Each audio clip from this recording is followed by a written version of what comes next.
जो तत्परता पूर्वक संयमित होकर अपने मन को वश में कर ले, वो सुख पूर्वक भगवत प्राप्ति कर सकता है। पर उस साधक की क्या गति होगी जिसका मन, बुद्धि, चित्त, अहंकार ये वश में नहीं है, और वो साधना करता है, नाम जप करता है, सत्संग करता है, स्वाध्याय करता है, पर इंद्रिय विजयी नहीं है, मन विजयी नहीं है। अंतिम समय उसकी भगवत स्थिति नहीं रहेगी, क्योंकि वो मन विजयी नहीं है, विषयाशक्ति है, असावधानी है, अंत काल में मन परमात्मा में नहीं लगा, विचलित हो गया, साधन से हट गया, परमात्मा की प्राप्ति नहीं हुई। तो हे कृष्ण, कृष्ण सबको आकर्षित करने वाले, हे भगवान, आप ही जान सकते हो, इस प्रश्न का उत्तर आप ही दे सकते हो कि उसकी क्या गति होगी। तात्पर्य है कि वो नरक तो जाएगा नहीं, क्योंकि नाम जप करता है।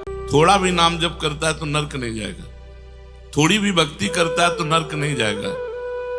अजामिल के प्रसंग में यमराज जी ने अपने दूतों को आदेश किया था कि यदि कोई भी नारायण कृष्ण हरि बोलता है, गले में कंठी बांधे, वैष्णव है, भगवान का दास है, भूल करके मत जाना, तो नरक तो जाएगा नहीं, क्योंकि साधन करता है, नाम जप करता है, पाठ करता है, पर जितेंद्री नहीं है, मनोनिग्रह नहीं, इसलिए भगवत प्राप्ति तो होगी नहीं, ये भगवान कह रहे हैं। पर नरक तो जाएगा नहीं, क्योंकि नाम जप करता है, और स्वर्ग की इच्छा नहीं, इसलिए स्वर्ग नहीं जाएगा, और मोक्ष इसलिए नहीं हुआ कि वो मन इंद्रियों को बस में नहीं किया। तो उसकी गति क्या होगी? काम गतिम कृष्ण गच्छति, वो किस गति को प्राप्त होगा? कश्चिन्नो भय विभ्रष्टस् छिन्नाभ्रमिव नश्यति अप्रतिष्ठो महाबाहो विमूढ़ो ब्रह्मणा पथि। हे महाबाहो, हे अजान बाहु, संसार के आश्रय से तो रहित है और परमात्मा के मार्ग में भ्रष्ट हो गया है, परमात्मा को प्राप्त नहीं कर पाया और संसार के मार्ग को छोड़ दिया है, दोनों ओर से भ्रष्ट हुआ, उसकी क्या गति होगी?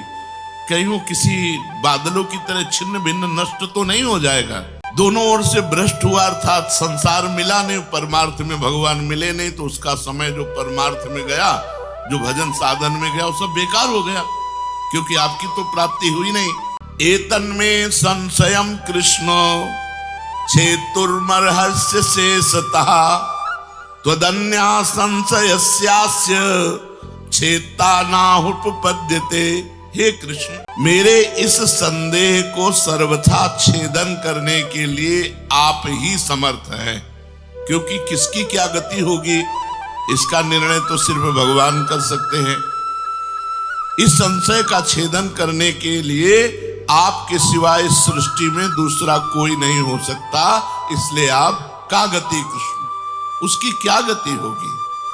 भगवान बोल रहे हैं, बस पार्थ नैवेह नामुत्र विनाशस्तस्य विद्यते नहि कल्याण कृत कश्चित् दुर्गतिम तात गच्छति। पहली बात है कि उसकी दुर्गति नहीं होगी, ये तो बस पक्की मान लो। वो नरक नहीं जाएगा, वो स्वर्ग नहीं जाएगा, मोक्ष नहीं होगा, लेकिन उनकी दुर्गति भी नहीं होगी। ऐसा नहीं है कि वो दुर्गति को प्राप्त हो जाए। जिसको अंत काल में भगवान का स्मरण नहीं होता, उसका कहीं पतन तो नहीं हो जाता? अर्जुन का पूछना था।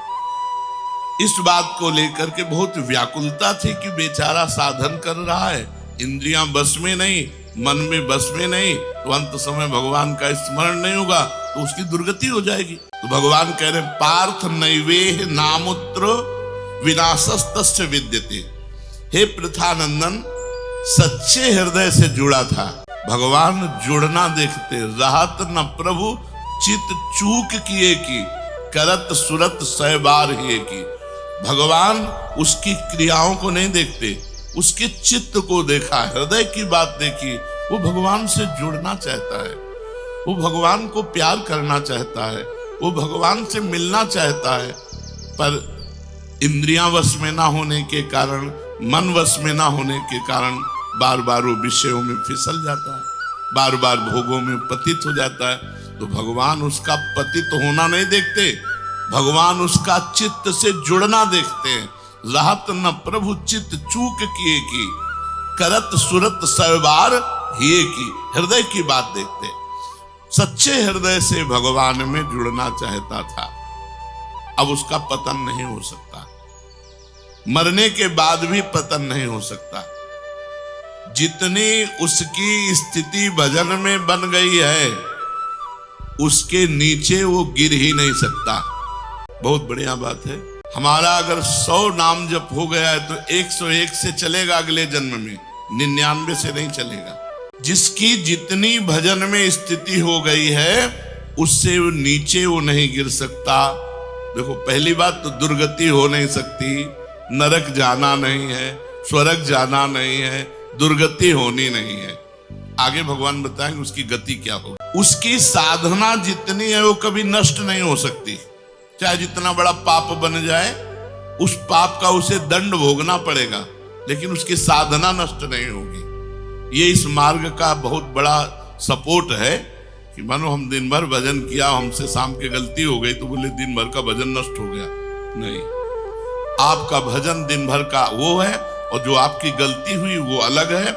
गलती का आपको प्रायश्चित या दंड भोगना पड़ेगा, और भजन आपका सुरक्षित है। वो नीचे नहीं गिरेगा, उसकी साधन सामग्री नष्ट नहीं होगी।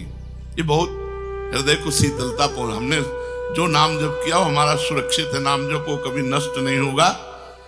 उसका पारमार्थिक उद्देश्य भी नहीं बदलेगा।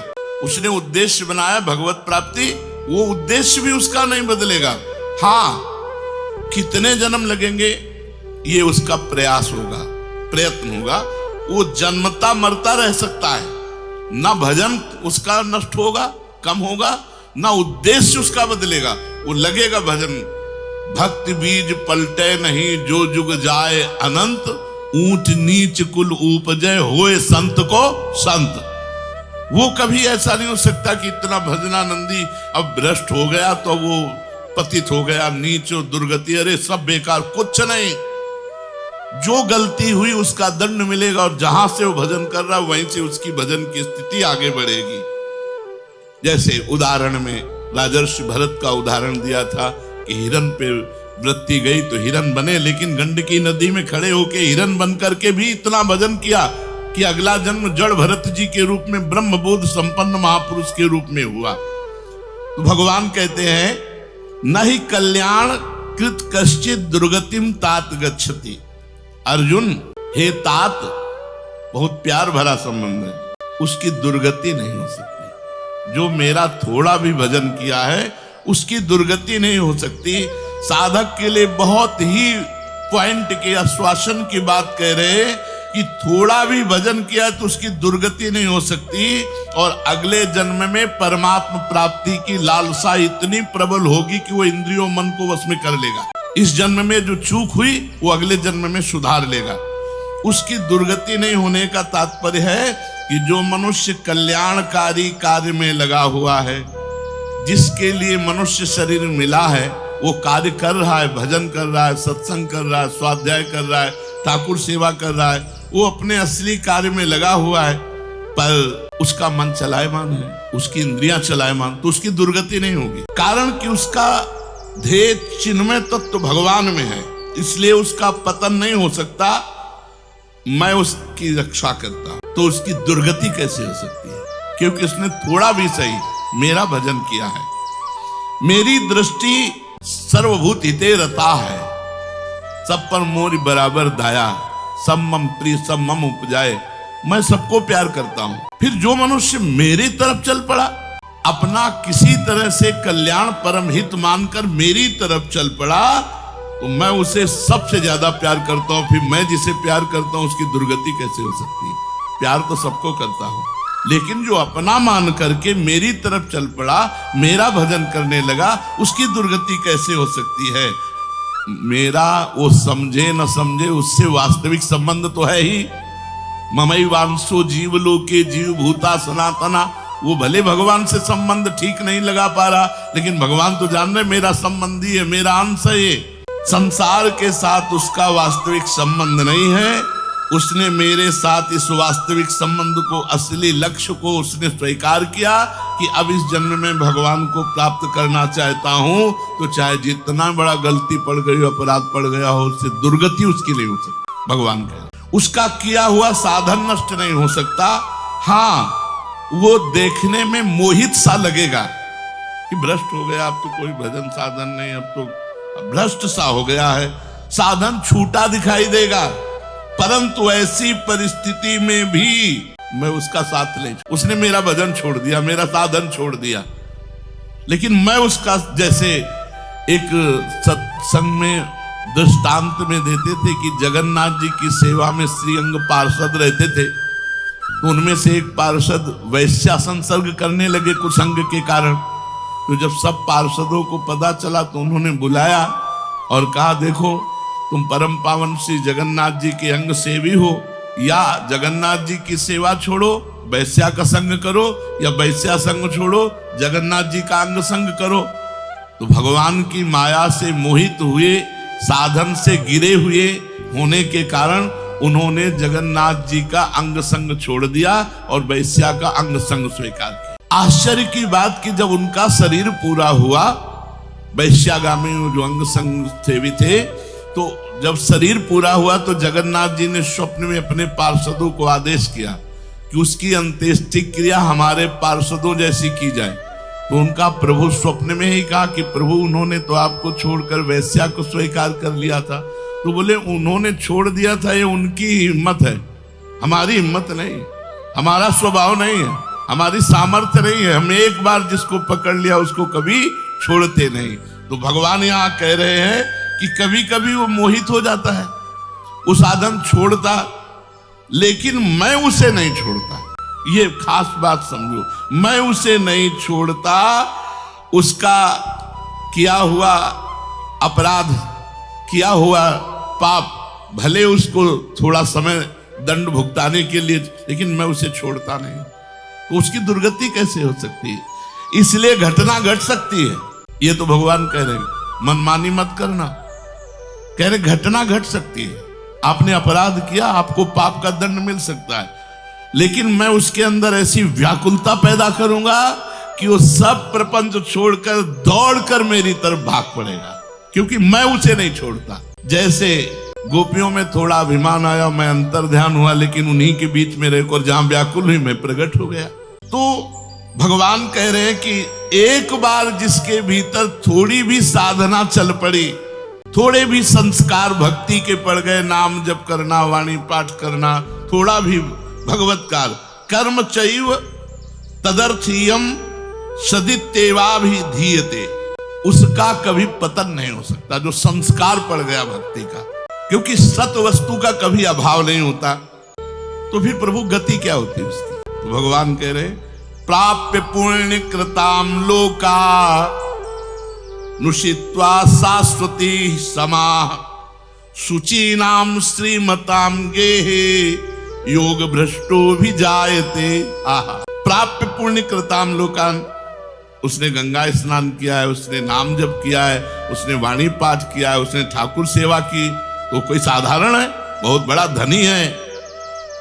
भले लोक भ्रष्ट हो गया है, भले इंद्रियां उसके कब्जे में नहीं, भले मन उसके कब्जे में नहीं, लेकिन साधारण जीव नहीं है, वो भगवान का जन है। उसने नाम जप किया है, वाणी पाठ किया है, ठाकुर सेवा की, धामवास किया, तीर्थ अवगान किया। प्राप्य पुण्य कृताम लोकान, जो बड़े बड़े याज्ञिकों को, कि बोले इतने यज्ञ की, अश्वमेध यज्ञ की, जो बड़े बड़े याज्ञिकों को जो सांगोपांग करते हैं, उन लोगों को स्वर्ग आदि लोकों पर अधिकार होता है। इसलिए वो पुण्य कर्म कहते हैं तो पुण्य लोक उनको प्राप्त होते हैं। पाप कर्म करने वालों को नरक भेजा जाता है। परंतु साधक पुण्य कर्म थोड़े किए, भजन किए, तो जैसे किसी रास्ते में चल के उसकी वीआईपी व्यवस्था की जाए, ऐसी व्यवस्था उसकी होती है स्वर्ग में। जितने दिन उसको अगला जन्म नहीं मिलेगा, उतने दिन भारी व्यवस्था स्वर्ग में उसकी होगी। पुण्यवताम लोके, जो बड़े बड़े पुण्य आत्मा पुरुष प्राप्त करते हैं, इतनी अमुक यज्ञ की, अश्वमेध यज्ञ की सांगोपांग, उनको उसकी वीआईपी व्यवस्था होगी। प्राप्य पुण्य कृताम लोका नुषित्वा शाश्वती समाहा, उसको शुभ कर्म का परिश्रम, बड़े बड़े परिश्रम करके जो स्वर्ग आदि के भोग प्राप्त करते हैं, उसे न प्रार्थना करनी पड़ी है, न शुभ कर्म करना पड़ा है, न यज्ञादि कर्मों का सांगोपांग अनुष्ठान करना पड़ा है, उसकी ना स्वर्ग की चाह है, वो उसकी व्यवस्था होगी। शरीर छूटते ही दिव्य लोक में जाकर के दिव्य भोगों की व्यवस्था, क्योंकि मन चंचल था ना, इंद्रियां चंचल थी ना, मृत्यु लोक के भोगों, ले भोग स्वर्ग के भोग, सुंदर सुंदर जितने भोग हैं उन सब की बाहुल्यता, वहां भोगों की जो वासना बनी थी उसके अनुसार भोग। मान लो स्त्री की तो एक से एक अप्सरा, दुनिया का सब वैभव स्वर्ग में विराजमान है, त्रिभुवन में खूब भोगने के लिए सब एकत्रित कर दिया, क्योंकि भजनानंदी कोई साधारण थोड़ी है, उसकी वीआईपी व्यवस्था हुई। अब अंत समय से साधन में विचलित मना हो जाने के कारण जो बड़े बड़े परिश्रमों से पुण्यों से प्राप्त होता है वो ऐसे स्वाभाविक रूप से रास्ते में प्राप्त हो रहा है, ये उसकी गति नहीं है, ये अयाचिक वृत्ति से उसकी वीआईपी व्यवस्था है कि अब ले जा रहे हैं तो रास्ते में ऐसे थोड़ी कि कोड़ा मारते, पानी भी नहीं पिया रहे, धूप में ले जा, नहीं, सीधे उसको आनंद पूर्वक स्वर्ग आदि लोगों की दिव्य भोग वृत्तियां, जिन भोगों के लिए वो विचलित रहा है मनुष्य साधना करते समय, वो सारे भोग उसको वहां प्राप्त होंगे। वहां रहने पर इतना भोग दिलाया जाता है कि उसकी अरुचि हो जाती है स्वर्ग के भोगों से। मर्तलोक में आके दोबारा फंसेगा क्या? स्वर्ग के भोगों से अरुचि हो जाती, जहां आसक्ति रही है वो भोग ही भोग उसको व्यवस्था कर दी जाती है, वो घृणा हो जाती है उसको स्वर्ग में ही भोगों से, इतनी वीआईपी व्यवस्था। क्योंकि अंदर से तो भजन था, उद्देश्य भगवान की प्राप्ति का था, तो स्वर्ग आदि के भोग भोगने पर उसे घृणा हो जाती है। वो अपनी वासना जो अंदर थी, जिनके कारण इंद्रियों मन को जीत नहीं पाया, वो देख लेता है, अरे अब ये तो मर्त्य लोक के भोग है, स्वर्ग के भोग, उसको वहां उसके अंदर घृणा हो जाती है। उसित्वा शाश्वती क्षमा, फिर उसे और ऊंचे लोकों में, अगर समय है अभी, तप लोक, जन लोक, महर्लोक, ब्रह्म लोक, ऐसे महान लोकों में उसे ऊंचे के लोकों में भेजा जाता है। और वहां भी इसलिए भेजा जाता है कि यहाँ के स्वर्ग के भोगों से रुचि, अब यहाँ के ब्रह्म लोक के भोग देख ले। भजन का फल है ब्रह्मादिक के भोग सब विषम लागत ताई, नारायण ब्रज चंद की लगन लगी है जाई। जब ठाकुर जी से मिलने की चाह लग जाती तो यही इसी शरीर में ब्रह्मादिक के भोगों से भी वैराग्य हो जाता है। भोग भोगने के उद्देश्य से नहीं, क्योंकि जो भोग भोगने के उद्देश्य से जाते हैं उनके पुण्य क्षीण होने पर फिर वो लौटकर मृत्यु लोक में आते हैं, इसलिए वो सीमित वर्षों तक स्वर्ग लोक आदि में रहते हैं। परंतु जिसका उद्देश्य भोग नहीं भजन था और योग भ्रष्ट हो गया है सूक्ष्म वासना के कारण, तो स्वर्ग आदि लोकों में जाएगा, उसका भजन नहीं क्षीण होगा। जैसे पुण्य आत्मा स्वर्ग गया, भोग भोगा, तो उसका पुण्य क्षीण होगा, लेकिन इसका नहीं, इसका तो स्टॉक है, ये तो भागवतिक व्यवस्था है उसकी, ये ब्याज की व्यवस्था है, मूल तो ऐसे ही साधन संपत्ति है।